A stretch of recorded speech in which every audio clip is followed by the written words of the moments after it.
جو لوگ اللہ پر ایمان لائیں، کہیں کہ ہمارا رب اللہ ہے، پھر اس پر جم جائیں، ان پر فرشتوں کا نزول ہوتا ہے۔ نہ کوئی غم کرو نہ خوف، خوشیاں مناؤ جنت کی جس کا تم سے وعدہ کیا گیا تھا۔ اللہ کی ربوبیت پر اطمینان جب انسان کو ہو جاتا، میرا رب اللہ ہے، ربی اللہ، انسان کے لیے نہ کوئی کھٹکا، نہ کوئی خطرہ، نہ کوئی خوف، نہ کوئی حزن۔ جو کچھ ہو رہا ہے کس کے اذن سے ہو رہا ہے؟ اللہ کے اذن سے۔ اللہ کے اذن کے بغیر پتہ تک نہیں ہلتا۔ یہ کوئی اندھا بہرا مادہ نہیں ہے جس سے مجھے کوئی خوف ہو۔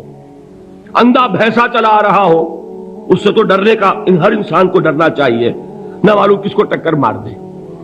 لیکن نہیں، اس کائنات کو چلانے والا ایک سمیع و بصیر خدا ہے، وہ جو میرا دوست ہے، میرا ولی ہے۔ اللہ ولی الذین آمنوا یخرجہم من الظلمات الی النور۔ اللہ اہل ایمان کا ولی ہے، ساتھی ہے، پشت پناہ ہے، مددگار ہے، حمایتی ہے۔ بتائیے جسے یقین ہو جائے کہ اللہ میرا مددگار، اللہ میرا محافظ، اللہ میرا پشت پناہ، اللہ میرا حمایتی، اس کے لیے کوئی خوف ہوگا؟ اس سے کوئی ڈر ہوگا؟ میں مثال دیا کرتا ہوں ایک بہت سادہ، پنجاب کے دیہات کی۔ تو بڑا چودھری ہے اور کوئی غریب کسان ہے۔ اس غریب کسان کے جانوروں کو ہر وقت اندیشہ ہوگا چوری کا، کوئی میری بھینس کھول کر نہ لے جائے، کوئی میرا بیل کھول کر نہ لے جائے۔ لیکن جس کے بارے میں یہ سب کو معلوم ہو کہ وہ جو بڑا چودھری ہے وہ اس کا دوست ہے، اس کی بچیا کو کوئی خوف ہوگا؟ اس کی بھینس پر کوئی ہاتھ ڈالے گا؟ اسے کوئی اندیشہ ہوگا؟ نہیں۔ کیوں؟ کہ وہ بڑا چودھری، بڑا اس کا یہاں کا سردار، جاگیردار، سب کو معلوم ہے وہ میرا دوست ہے، کوئی میرے خلاف اقدام نہیں کر سکتا۔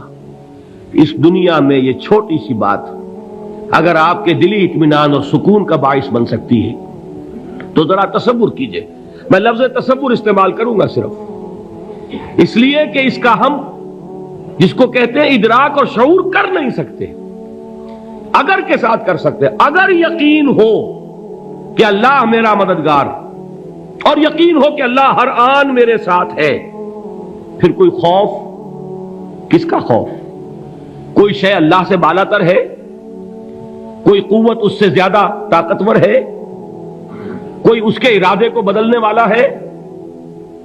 کوئی اس کی مشیت کے آڑے آنے والا ہے؟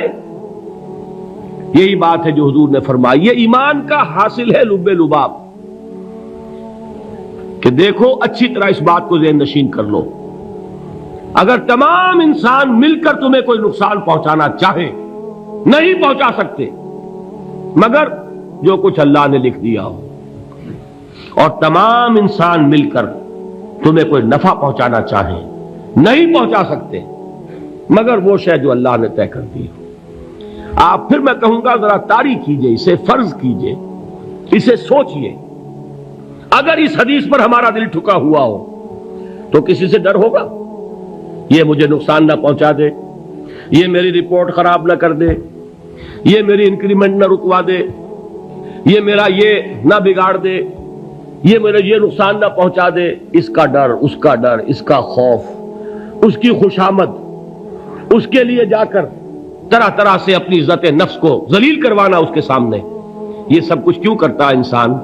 جب سمجھتا ہے کہ اس کے ہاتھ میں میرا کوئی نفع ہے، اس کے ہاتھ میں میرے لیے کوئی ضرر ہے، یہ مجھے کوئی گزن پہنچا سکتا ہے، یہ مجھے کوئی نقصان پہنچا سکتا ہے، یہ میرا کوئی کام بنا سکتا ہے، یہ میری کوئی ضرورت پوری کر سکتا ہے، اسی کا نام شرک ہے۔ جہاں آپ نے یہ سمجھا کہ غیر اللہ کے اندر کوئی طاقت موجود ہے، وہی شرک ہے۔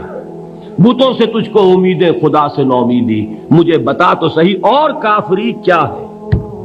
شرک تو یہ ہے۔ جس پر بھی تمہیں یہ خیال ہے، کلمہ ہے یہ کلمہ سوم، لا حول ولا قوت الا باللہ، ذرا اس پر دل کو کبھی اگر آپ تصور کریں، پھر فرض کریں، دل ٹھک جائے، اس پر کوئی طاقت نہیں۔ یہی بات تھی جو شیخ عبد القادر جیلانی رحمۃ اللہ علیہ نے اپنی وصیت میں اپنے بچے سے کہی. 11ویں دینے والے ہیں، لیکن حضرت شیخ عبد القادر جیلانی کی وصیت اور تعلیمات کو کتنے لوگ ہیں کہ جانتے ہو؟ یہ جن مقامات تک پہنچے ہیں وہ کس چیز کی بدولت پہنچے؟ انہوں نے جو پیغام دیا وہ کیا تھا؟ اے میرے بچے، جس طریقے سے قرآن مجید میں حضرت لقمان کی نصیحتیں جو ہے نقل کر دی گئی ہیں، میں یہ عرض کروں گا بالفرض اگر قرآن حضرت عبد القادر جیلانی کے بعد نازل ہوا ہوتا تو شیخ عبد القادر کی یہ نصیحتیں بھی قرآن میں درج ہوتی. اتنی اونچی نصیحتیں ہیں. اے میرے بچے، اس حقیقت کو ذہن نشین کر لے، لا فاعل فی الحقیقت ولا مؤثر الا اللہ. اس کائنات میں نہ کوئی فاعل حقیقی ہے نہ مؤثر حقیقی ہے سوائے اللہ کے. کسی شے میں کوئی تاثیر نہیں اگر اللہ نہ چاہے. آگ جلا نہیں سکتی اگر اللہ نہ چاہے. پانی ڈبو نہیں سکتا اگر اللہ نہ چاہے. زہر ہلاک نہیں کر سکتا اگر اللہ نہ چاہے. کوئی چیز فائدہ نہیں پہنچا سکتی اگر اللہ نہ چاہے. تو در در پہ کیوں سر جھکاتے ہو؟ در در پر کیوں جبیں سائی کرتے ہو؟ سب کے سامنے کیوں ہاتھ پھیلاتے ہو؟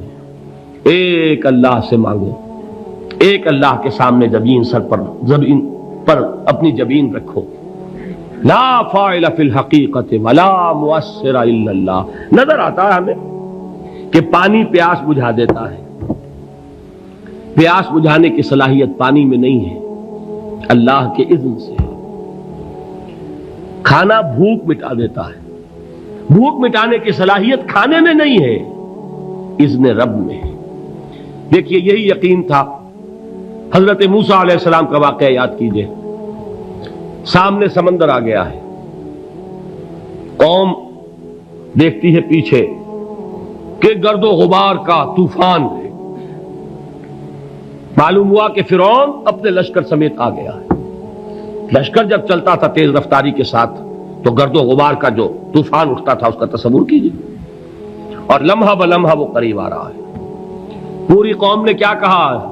اے موسیٰ انا لمدرکون، اے موسیٰ ہم کو پکڑے گئے. قرآن مجید نے تو یہاں وہ باتیں نہیں لکھی ہیں، لیکن تورات میں یہ درج ہے کہ بنی اسرائیل جھگڑنے لگے، دست و گریبان ہو گئے موسیٰ کے ساتھ. موسیٰ ہمیں یہاں مروایا لا کر، اس سے تو ہم ہی بہتر تھے. وہاں کھانے کو ملتا تھا، زندگی تو تھی، بیگار ہم کر رہے تھے، موت تو نہیں تھی. اب جو کچھ ہوگا اس کا تصور کرو، جس طریقے سے ہمارے ٹکڑے اڑائے جائیں گے. تو لڑ رہے ہیں حضرت موسیٰ علیہ السلام سے. یہ تورات کی تفصیل ہے. قرآن میں صرف اتنا آیا ہے، پریشان ہو کر انہوں نے کہا انا لمدرکون، موسیٰ ہم تو پکڑے گئے. اس وقت موسیٰ کا جواب کیا ہے؟ کلا ان معی ربی سیہدین. نہیں، میرے ساتھ میرا رب ہے، وہ راستہ دے گا. بتائیے کہاں راستہ نظر آ رہا ہے؟ یہ ہے ایمان بالغیب. راستہ نظر نہ آئے تب اللہ پر یقین ایمان ہے. جیب میں پیسے ہوں اور تب دل کو اطمینان ہے تو ایمان کس پر ہوا؟ پیسے پر، اللہ پر نہیں. جب وسائل و ذرائع نہ ہو اور پھر یقین ہو کہ اللہ مسبب الاسباب ہے، وہ اسباب کا پابند نہیں ہے، وہ اسباب کا محتاج نہیں ہے، اسباب اس کے محتاج ہیں. اگر یہ یقین ہے تو اللہ پر ایمان ہے. یہ نہیں ہے تو تمہارا ایمان اسباب پر ہے، وسائل پر ہے، ذرائع پر ہے، مادیات پر ہے، اللہ پر نہیں. اس وقت کہاں راستہ تھا؟ کوئی راستہ تھا؟ سمندر ہے اور ادھر سے لشکر آ گیا ہے. کلا ان معی ربی سیہدین. اب دیکھیے ایمان کہہ دینا آسان ہے، ہوا معکم اینما کنتم، جہاں کہیں بھی تم ہوتے ہو اللہ تمہارے ساتھ ہوتا ہے. لیکن اس کا یقین قائم ہو جائے تو زمین و آسمان کا فرق واقع ہو جائے. یہی بات ہوئی حضور کے ساتھ. غار ہے، چھپے ہوئے ہیں محمد الرسول اللہ اور آپ کے وہ یار غار ابو بکر صدیق رضی اللہ تعالی عنہ. اقبال نے حضرت ابو بکر کی شان میں چند اشعار کہے صرف، لیکن واقعہ یہ ہے کہ بھاری بھاری نظموں پر اور قصیدوں پر بھاری ہے. طویل ترین نظمیں اور قصیدے ہوں ان پر بھاری ہے. ہمت ابو بکر کی ہمت جو ہے کشت ملت را چو ابر، جیسے بارش سے کھیتی اپجتی ہے، ابو بکر کی ہمت اور عزیمت اس امت کو اسی طرح سینچنے والی ہے۔ ثانیے اسلام و غار و بدر و قبر، وہ دوسرے تھے اسلام میں، دوسرے پہلے کون تھے؟ انا اول المومنین، حضور فرماتے ہیں سب سے پہلا ایمان لانے والا میں، دوسرے ابو بکر۔ ویسے ہمارے ہاں یہ چلتا ہے اختلاف، حضرت علی پہلے ہیں کہ حضرت ابو بکر پہلے ہیں، لیکن اس میں بڑی خوبصورت تطبیق قائم کی ہے علماء نے، اور بہت صحیح ہے۔ چار کے بارے میں فیصلہ ہی مت کرو کہ کون پہلے ہے، ان کی ایک عجیب تقسیم کر دی ہے۔ آزاد مردوں میں، بالغ مردوں میں سب سے پہلے ابو بکر، بچوں میں سب سے پہلے علی، خواتین میں سب سے پہلے خدیجہ، اور غلاموں میں سب سے پہلے زید ابن حارثہ۔ بڑی پیاری تقسیم ہے، یہ چاروں ہی پہلے ہیں، ہر ایک کے لیے اولیت ہے۔ اور واقعہ یہ ہے کہ اگر زمانی اعتبار سے تعین ہوگا تو پہلے خدیجۃ الکبریٰ آئیں گی رضی اللہ تعالی عنہ، کسی اور سے بات کرنے کی نوبت بعد میں آ سکتی ہے، پہلے تو اہلیہ محترمہ سے بات ہوئی، آتے ہی پہلی وحی ہوئی ہے، ابھی تبلیغ کا حکم نہیں تھا، کس کو بتایا واقعہ؟ ابھی اپنی نبوت کی تبلیغ کا تو حکم ہی نہیں آیا، واقعہ کس کا ہے؟ وہ خدیجہ کا ہے۔ جب کہا ہے کہ خشیت علی نفسی، مجھے اپنی جان کا اندیشہ ہے، تو کیا جواب دیا خدیجہ نے رضی اللہ تعالی عنہا؟ وہ صدیقۃ الکبریٰ ہے، صدیقات جو ہے خواتین ان میں چوٹی پر خدیجۃ الکبریٰ ہے رضی اللہ تعالی عنہا، اور صدیق جو مرد ہیں ان میں صدیق اکبر ہے ابو بکر صدیق رضی اللہ تعالی عنہ، لیکن صدیقات میں چوٹی پر۔ جب حضور نے فرمایا خشیت علی نفسی، کیا فرمایا؟ کیا عرض کیا؟ کیسے تسلی دی؟ نہیں نہیں، اللہ آپ کو ضائع نہیں کرے گا، آپ غریبوں کے ہمدرد ہیں، آپ مساکین کے تکالیف رفع کرنے والے ہیں، آپ بیواؤں کی سرپرستی کرتے ہیں، آپ مسافروں کی خدمت کرتے ہیں، اللہ آپ کو ضائع نہیں کرے گا۔ یہ یقین ہے اس خاتون کے اندر۔ خیر وہ ایک علیحدہ بات ہو جائے گی۔ میرے دل پر حضرت خدیجہ رضی اللہ تعالی عنہ کی شخصیت کا بڑا گہرا نقش ہے، جو وہ کوئی اور ہی وقت اور موقع ہوا تو بیان ہوگا۔ بہرحال اقبال نے ایک مصرے میں جو چار اولیتیں جمع کر دی ہیں، ہمت او کشت امت را چو ابر، ثانی اسلام و غار و بدر و قبر۔ اسلام میں حضور کے بعد پہلے کون؟ ابو بکر۔ غار میں حضور کے ساتھ کون؟ ابو بکر۔ بدر کی رات اللہ کا رسول سربسجود وہ جھاڑ، وہ گھاس پھوس کی جو جھوپڑی بنائی گئی تھی، اور وہاں تلوار ننگی لے کر پہرا دینے والا کون؟ ابو بکر۔ اور اس حجرہ عائشہ میں محمد کے بعد سب سے پہلے دفن ہونے والا کون؟ ابو بکر رضی اللہ تعالی عنہ صلی اللہ علیہ وسلم۔ وہ جو معاملہ میں سنا رہا تھا غار ثور کا، حضرت ابو بکر بھی حضور کے خیال سے لرز گئے ہیں۔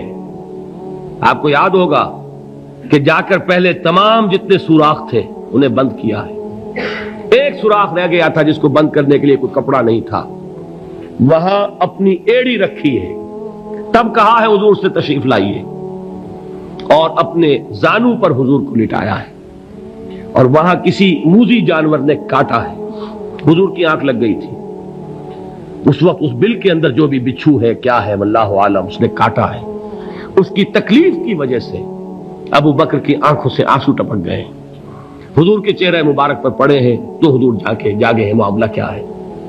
ایڑی نہیں ہٹائی وہاں سے، مبادا وہ جانور وہاں سے نکل کر محمد الرسول اللہ کو کوئی گزن پہنچا دے، ابو بکر کی ایڑی ہے، جس طرح چاہے کھا لے، ختم کر دے، جان نکل جائے تب کوئی آنچ آئے محمد پر تو آئے، لیکن جیتے جی نہیں۔ وہ ہے ابو بکر حضور کے خیال سے۔ اس وقت حضور نے پھر اپنا لعاب دہن لگایا ہے، اور اس سے پھر آپ کی تکلیف ختم ہوئی۔ جیسے خیبر میں حضرت علی کی آنکھ دکھ رہی تھی، اس کو جو شفا حاصل ہوئی ہے وہ بھی حضور کے لعاب دہن سے ہوئی۔ تو بہرحال اس وقت انہوں نے کہا ہے کہ اے نبی یا رسول اللہ، اگر اس وقت ان میں سے کسی نے غیر ارادی طور پر بھی اپنے قدموں کی طرف جھانک لیا تو پکڑے جائیں گے۔ کیا جواب تھا اللہ کے رسول کا؟ لا تحزن ان اللہ معنا، اللہ ہمارے ساتھ ہے، کیوں گھبراتے ہو ابو بکر؟ یہ ہے ایمان باللہ، میرا مالک اللہ، میرا رازق اللہ، میرا محافظ اللہ، میرا مددگار اللہ، میرا پشت پناہ اللہ، میرا دوست اللہ۔ یہ دوستی ہے اللہ کی جو لب لباب ہے، حاصل ہے ایمان کا، اسی کا نام ولایت ہے۔ اولیاء اللہ کے سروں پر سینگ نہیں ہوتے، جس کے دل میں ایمان راسخ ہو چکا ہو وہی اللہ کا ولی ہے، جسے اللہ پر یقین ہو چکا ہے وہی اللہ کا ولی ہے، جسے یقین ہے اللہ میرے ساتھ ہے، میرا مددگار، میرا پشت پناہ، میرا ساتھی، میرا دوست، میرا محبوب، میرا محب۔ اللہ اہل ایمان سے محبت کرتا ہے، واللہ یحب الصادقین، ان اللہ یحب الذین یقاتلون فی سبیلہ صفا کانہم بنیان مرصوص۔ اللہ محبت کرنے والا، اہل ایمان محبوب، اور اہل ایمان محبت کرنے والے اللہ محبوب۔ والذین آمنوا اشد حبا للہ۔ آپ تصور کیجئے جسے یہ رشتہ ایمان یا رشتہ ولایت حاصل ہو جائے، الا ان اولیاء اللہ لا خوف علیہم ولا هم یحزنون، آگاہ ہو جاؤ، اللہ کے دوستوں کے لیے نہ کوئی خوف ہے نہ کوئی حزن ہے۔